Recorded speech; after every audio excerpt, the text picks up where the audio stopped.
Monsieur le Président, distingués membres du Conseil, permettez-moi, au nom du gouvernement et du peuple de la République démocratique du Congo, d'exprimer nos remerciements pour la convocation de cette réunion dans un si bref délai. Nous saluons l'engagement de la présidence algérienne et nous reconnaissons la contribution des États-Unis lors de la précédente présidence. Nous exprimons également notre gratitude au secrétaire général des Nations Unies, son Excellence Antonio Guterres, et saluons les contributions essentielles de Madame Bintou Keïta, Monsieur Jean-Pierre Lacroix et Madame Joyce Msuya, dont les efforts soutiennent la paix et la sécurité dans notre pays. Avant de poursuivre mon intervention, je souhaiterais marquer une pause pour rendre hommage au sacrifice ultime consenti au cours des dernières 72 heures par les soldats de la paix de la MONUSCO et de la Communauté de développement d'Afrique australe SADC en République démocratique du Congo. J'honore également la bravoure des forces armées de la République démocratique du Congo et la mémoire des populations congolaises civiles martyrisées par le Rwanda.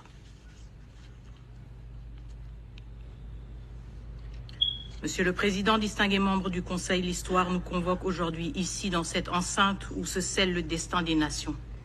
Elle ne tolère ni l'indifférence ni l'hésitation.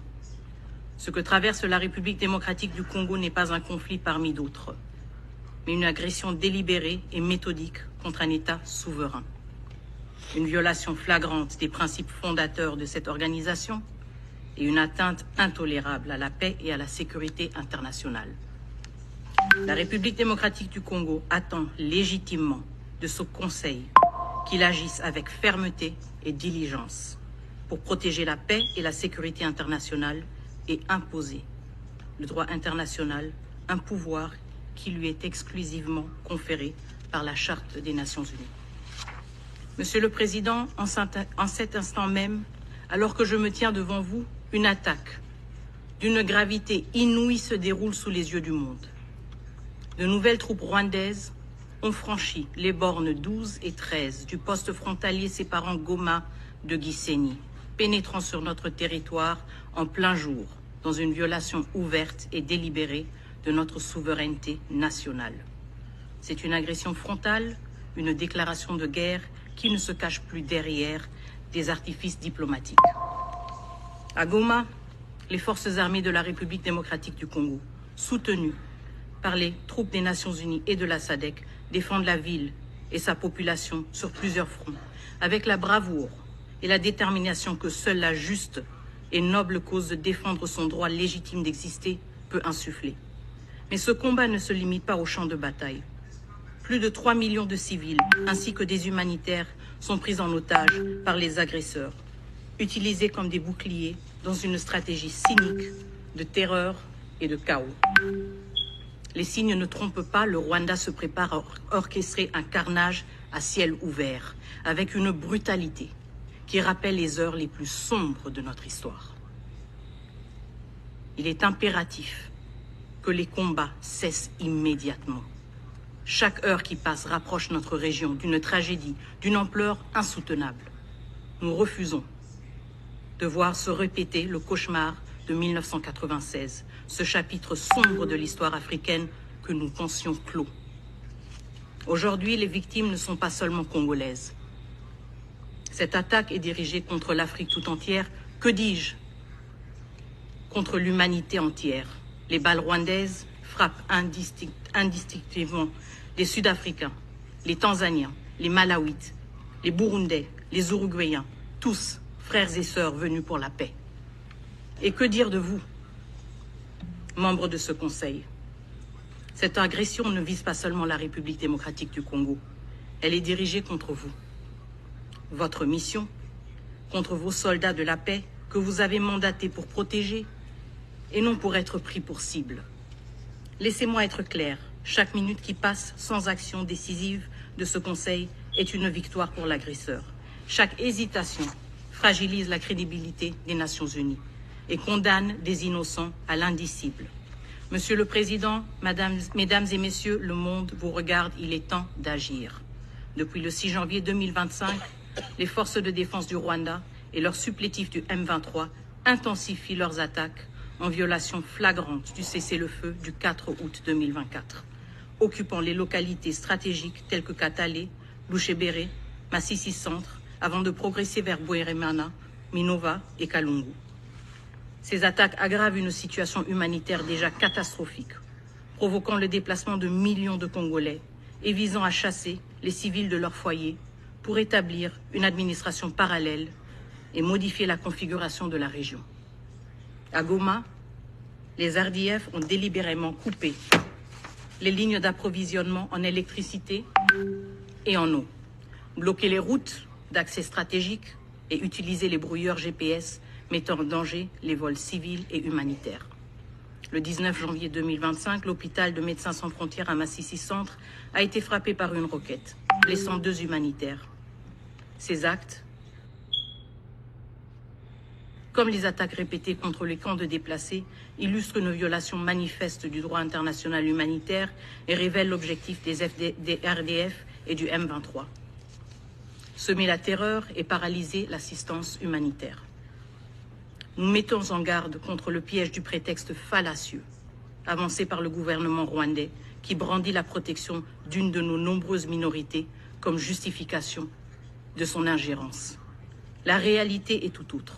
Aujourd'hui, dans les camps de déplacés congolais, les victimes sont de toutes les ethnies, y compris les Tutsis congolais qui subissent le même sort tragique que leurs concitoyens face à la violence des forces armées rwandaises et du M23. Alors que nous faisons face à cette catastrophe humanitaire, il est clair que cette crise est directement liée au pillage économique de notre pays. Le dernier rapport du groupe d'experts des Nations Unies révèle l'ampleur du pillage orchestré par le Rwanda. Chaque mois, plus de 150 tonnes de coltan sont illégalement extraites et acheminées vers le Rwanda, où elles sont frauduleusement étiquetées pour l'exportation.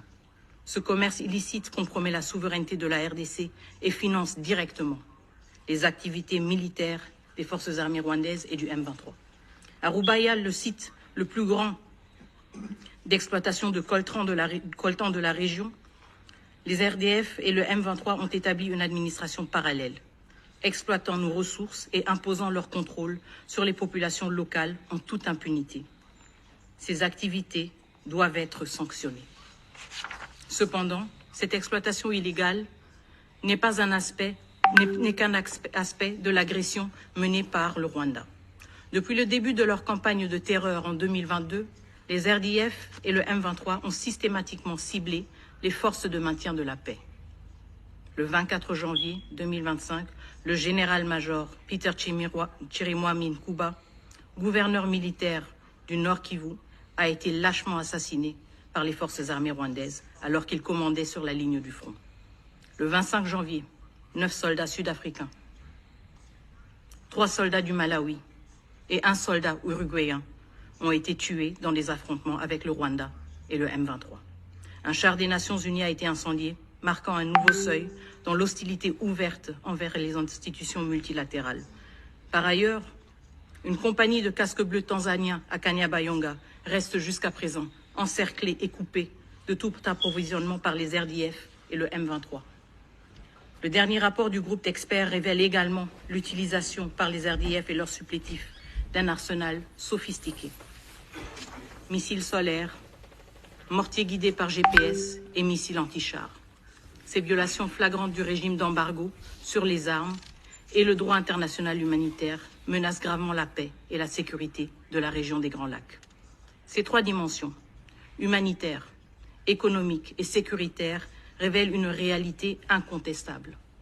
Une agression systématique et coordonnée contre la République démocratique du Congo par le Rwanda.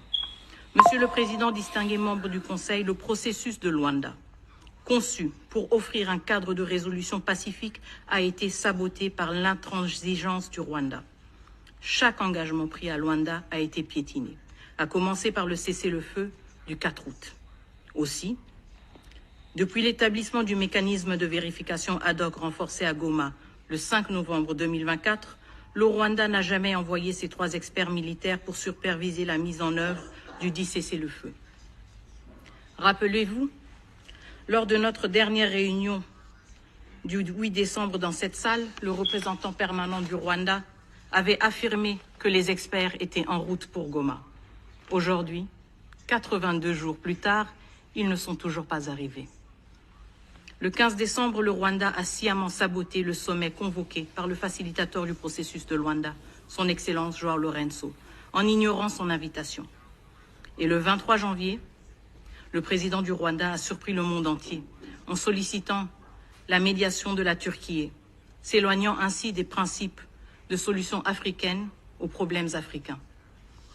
Malgré ce mépris flagrant affiché par le Rwanda pour le processus de Luanda, la République démocratique du Congo reste pleinement engagée et réitère sa confiance en son Excellence João Lourenço.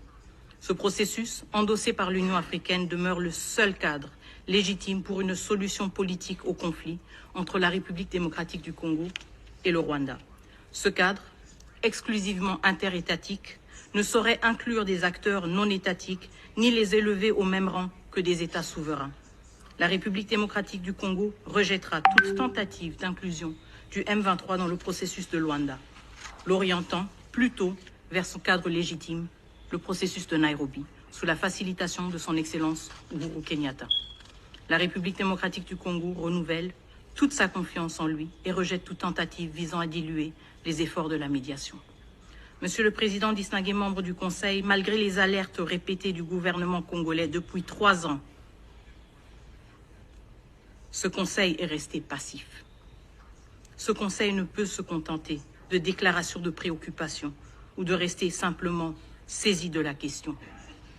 Son mandat, son devoir est de protéger la paix et la sécurité internationale, de défendre la vie humaine sans distinction d'origine, de race, de religion ou de genre. Ce Conseil est le garant de l'espoir et de la foi en des jours meilleurs, des jours de paix, de développement et de prospérité. C'est pourquoi nous appelons ce Conseil à agir de manière décisive et immédiate, conformément aux preuves accablantes fournies par le dernier rapport du groupe d'experts. Voici les actions concrètes que nous exigeons. Le Conseil de sécurité doit ordonner immédiatement la fin des hostilités par le Rwanda et exiger le retrait immédiat des troupes rwandaises présentes sur le territoire congolais. Le Conseil de sécurité doit imposer des sanctions ciblées incluant le gel des avoirs et l'interdiction de voyager, non seulement contre les membres identifiés de la chaîne de commandement des forces armées rwandaises, mais aussi contre les décideurs politiques responsables de cette agression. Le Conseil de sécurité doit imposer un embargo total sur les exportations de tous les minerais étiquetés comme rwandais, en particulier le coltan et l'or, afin de mettre fin à l'exploitation illégale des ressources naturelles de la République démocratique du Congo. Le Conseil de sécurité doit révoquer immédiatement le statut du Rwanda en tant que contributeur de troupes aux missions de paix des Nations Unies. Il est inconcevable que ce même pays qui contribue aux missions de la paix des Nations Unies est celui qui participe maintenant, activement, directement, aux attaques contre les soldats de la paix. Le Conseil de sécurité, finalement, doit instaurer un régime de notification systématique pour toute vente et transfert d'armes au Rwanda par les États membres ou des entités privées.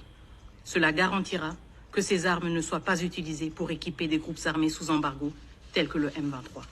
Monsieur le Président, distingués membres du Conseil, ce Conseil est à un tournant majeur. L'indécision et l'inaction ne peuvent plus être tolérées face à une crise qui menace de plonger notre pays et la région dans un chaos absolu. Chaque jour de retard alimente l'agresseur et affaiblit les principes mêmes qui fondent cette organisation. Nous appelons donc ce Conseil à utiliser pleinement l'ensemble des dispositions et mesures prévues par le chapitre 7 de la Charte des Nations Unies afin de préserver la paix et de protéger la souveraineté de la République démocratique du Congo. Le peuple congolais nourrit une aspiration profonde, celle de vivre en sécurité, de bâtir un avenir prospère et de contribuer activement aux côtés des nations du monde à un ordre international fondé sur le respect du droit et des principes de justice. Cette aspiration ne sera pas étouffée. Nous vous demandons d'écrire une nouvelle page de courage et d'engagement, une page où les valeurs du multilatéralisme et de solidarité priment sur l'indifférence et le calcul. L'histoire se souviendra de vos décisions aujourd'hui, comme elle se souviendra de notre lutte incessante pour la paix, la dignité et la souveraineté. Et à ceux qui oseraient justifier l'injustifiable, nous disons ceci, il n'y a aucune place dans ces salles dédiées à la paix mondiale pour des discours qui cherchent à excuser le péché impardonnable de sacrifier des vies innocentes. Le respect dû aux centaines de milliers de vies en jeu exige le silence face à l'évidence. Face à l'adversité, le peuple congolais se distingue par une résilience, une dignité et une détermination qui imposent le respect. Ce courage exemplaire, porté par le désir de vivre en sécurité, de bâtir un avenir prospère et de contribuer à un ordre international juste, témoigne de la grandeur du Congo. Cette force inébranlable ne sera jamais brisée. Je vous remercie. Je remercie